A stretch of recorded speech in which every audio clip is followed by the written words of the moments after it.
Ronnie, Shalvis here. Sorry I haven't come out with any recent Assassin's Creed parkour tutorials yet. As you can see, we've gotten loaded with a ton of snow, and so the tutorials I was going to do, I won't exactly be able to do with all the snow. It'll make it very difficult. So today, I'm going to give you a tutorial on how to train and continue to do your parkour and free running in the winter with snow, ice, everything. So let's get started. So before you get started, you want to make sure you have some warm clothes, unless it's not super cold out and all you're dealing with is snow, but right now it's pretty cold out, so I got a decent coat and some gloves, and that's just important to have so you don't get frostbite or anything. So our first thing we're going to do, we're going to start doing some warm-up stuff.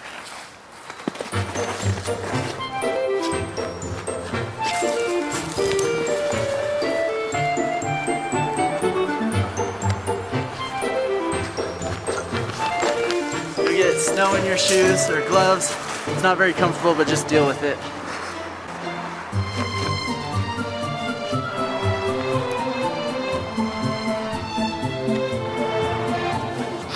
After you're all warmed up, you can go ahead and get started. With everything you do, you want to make sure you're aware of each surface. The ground you're jumping off of, there could be ice or snow. You don't want to slip, run into the obstacle you're running into, but you also want to make sure the obstacle itself isn't slippery. These handrails are dry, so that's why I took my gloves off, because it's actually grippier to just have my hands by themselves, but if there's snow on them, I'd still be wearing my gloves. Oftentimes, ice and snow can even make your obstacles more of a challenge. So here you can see the snow before this curb. Normally I can walk up right to this handrail and vault it, but here, if I want to avoid stepping on the snow or ice, I have to clear it. So now it provides a perfect opportunity to do a diving Kong vault. So check it out. So something you always want to be aware of when training in winter is you always want to be ready to slip. Even if you don't think you'll slip, at least be cautious of the real possibility that you'll slip, because if you're always in that state, then if you do slip, you know how to recover. Now it's getting kind of hot. Even though it's cold out, I have to take my coat off to kind of cool down a bit.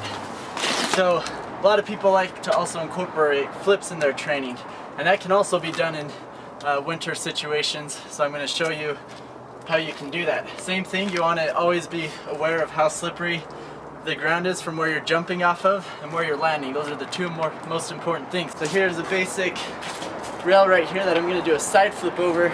There's some slush and snow up here, so my takeoff, I'm not going to be able to run real fast and punch hard, but if I jump correctly, I can still do it safe enough to do a side flip.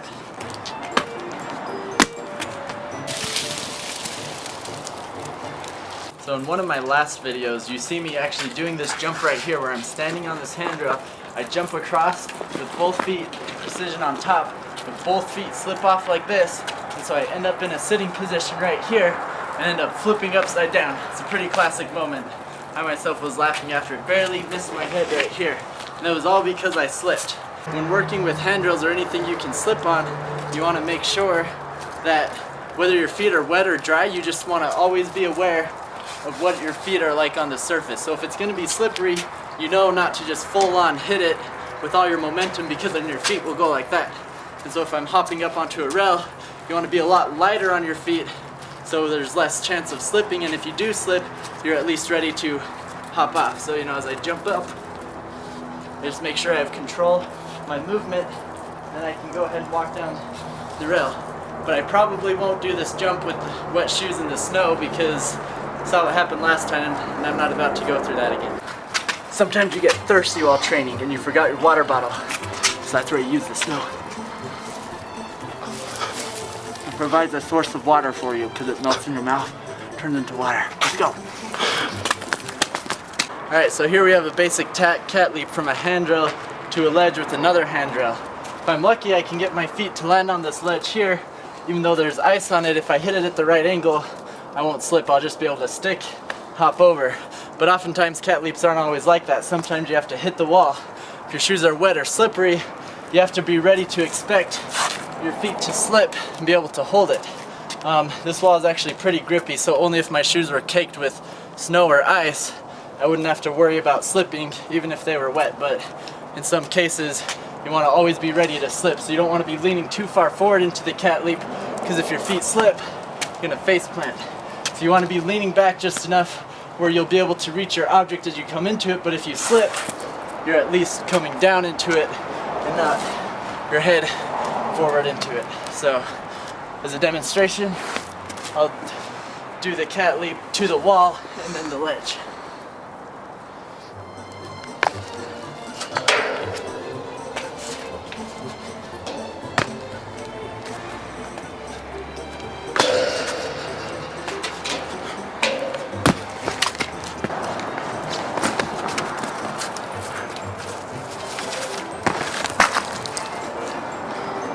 Sometimes slippery surfaces just make it too hard. I just couldn't get a grip to do the climb up.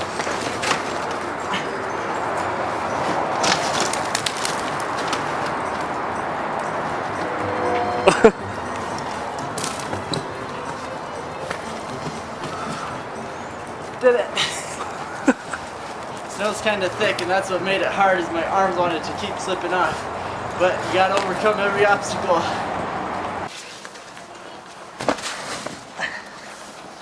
Oftentimes thick snow makes us a great padding, so be sure to incorporate.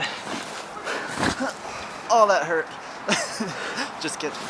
Just make sure you know the depth of your snow and how you can incorporate it into your training, because it's not always going to be like gymnastics pad thickness, but can at least provide a little bit more than your normal grass amount of padding. So, and there you have it.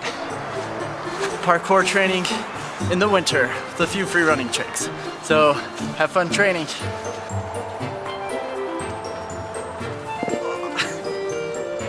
That's what happens when you slip.